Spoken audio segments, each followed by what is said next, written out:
In this module, we'll turn GenAI cost from a surprise into something you can forecast and control. Tokens matter, but they are only part of the picture. Retrieval, infrastructure, monitoring, evaluation, and people all contribute to spend. By the end, you'll have a practical model for reasoning about cost in production. You've already seen how to design, deploy, monitor, evaluate, secure, and govern production GenAI systems. Now we'll look at the economics of running them at scale.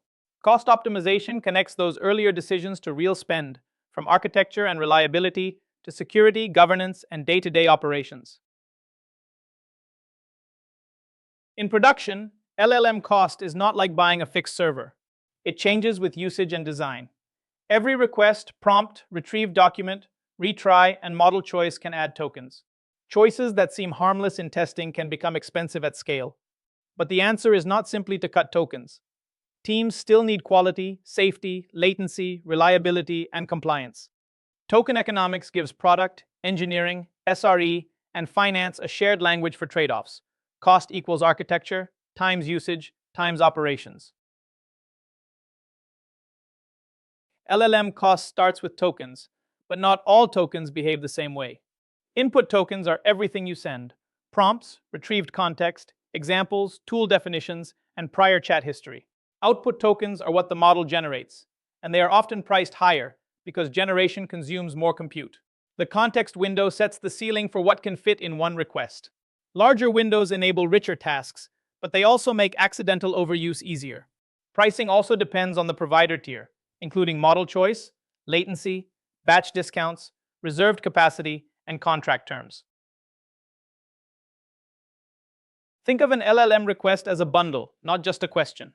The user's message may be the smallest piece. Before it reaches the model, the application can add system instructions, safety rules, formatting requirements, examples, tool definitions, conversation history, and retrieved documents. Every added piece consumes input tokens. Retrieval is often a major contributor, because several chunks may be inserted to improve accuracy. Then the response consumes output tokens, shaped by the task, schema, and maximum token limit. Cost and latency come from the whole request package. A larger context window is like a bigger suitcase. It lets you pack more documents, history, examples, and tool definitions, which helps with complex reasoning, long chats, and agent workflows. But if every request carries the whole suitcase again, costs rise quickly. Conversation memory also keeps growing unless you actively manage it. Use the context you need, not the maximum available. Summarize old turns, trim irrelevant history, retrieve only the best chunks, compress repeated instructions, and filter for relevance. More context is powerful. Managed context is economical. With RAG, the LLM call is only the last cost in the chain. First, documents are chunked and embedded, which consumes embedding tokens during ingestion. Those vectors then need to be indexed and stored, often with metadata, backups, replication, and refresh jobs when content changes. At request time, the user query is embedded too, and one or more vector searches run before retrieved context is sent to the model. A good cost model separates offline costs for building and maintaining the knowledge base from online costs added to each user request. LM pricing is rarely apples to apples. One provider may price input tokens, output tokens, cached context, embeddings, fine-tuning, and batch jobs separately.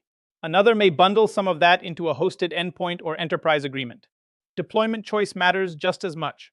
Managed APIs reduce operational work, but offer less control.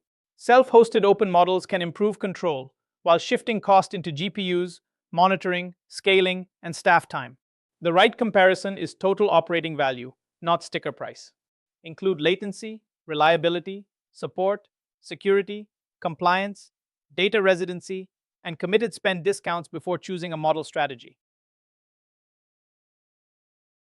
Retrieval can look like a single step, but in production it becomes a chain of paid decisions.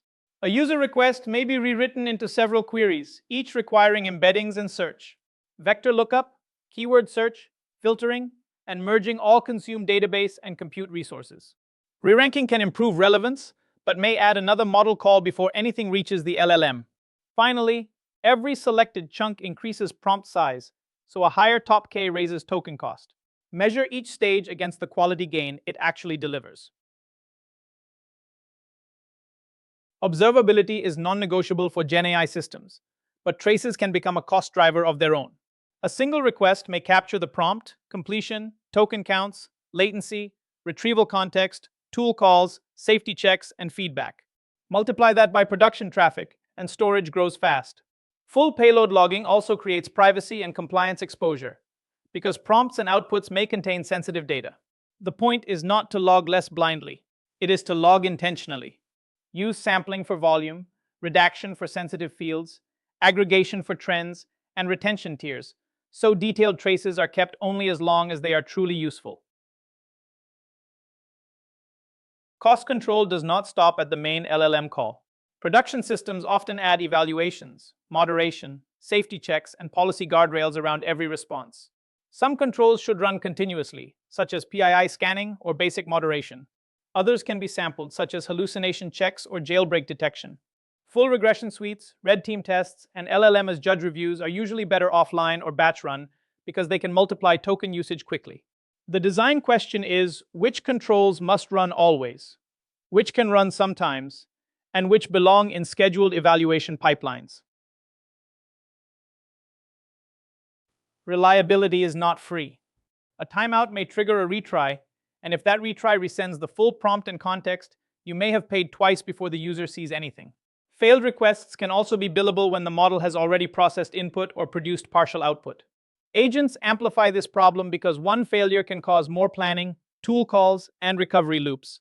Make reliability cost-aware. Set retry budgets. Use idempotency so repeated actions do not duplicate work. Add circuit breakers, shorter fallback prompts, and monitoring that shows which failure modes are quietly compounding spend. GenAI cost models often miss the people behind the workflow. In an enterprise support assistant, every low-confidence answer, complaint, regulated decision, or high-risk case may enter a human review queue. The cost is not just headcount. It is volume times handling time, adjusted for reviewer skill, escalation rates, audits, and labeling work. Human-in-the-loop review improves safety, but if thresholds are too broad, automation savings disappear. Aim for selective oversight, confidence scoring, clear escalation rules, sampling for quality, strong reviewer tools, and feedback loops that reduce future review demand. Cost forecasting starts by turning product behavior into math. Users, requests per user, input tokens, output tokens, and model price.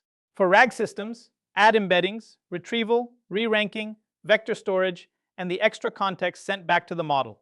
Then include hidden operational costs such as evaluation runs, LLM as judge checks, moderation, retries, and failed calls. You are not trying to produce one perfect number. Build a range of scenarios, conservative, expected, and aggressive. Then update them with real usage after launch, so finance surprises do not become engineering emergencies. The big takeaway is that GenAI cost is not just the user prompt. It includes context, outputs, retrieval, storage, evaluations, retries, logs, and human review. Strong teams measure these drivers, forecast usage, control risk, and optimize through architecture and governance. Next, we'll turn cost visibility into action with model selection and routing.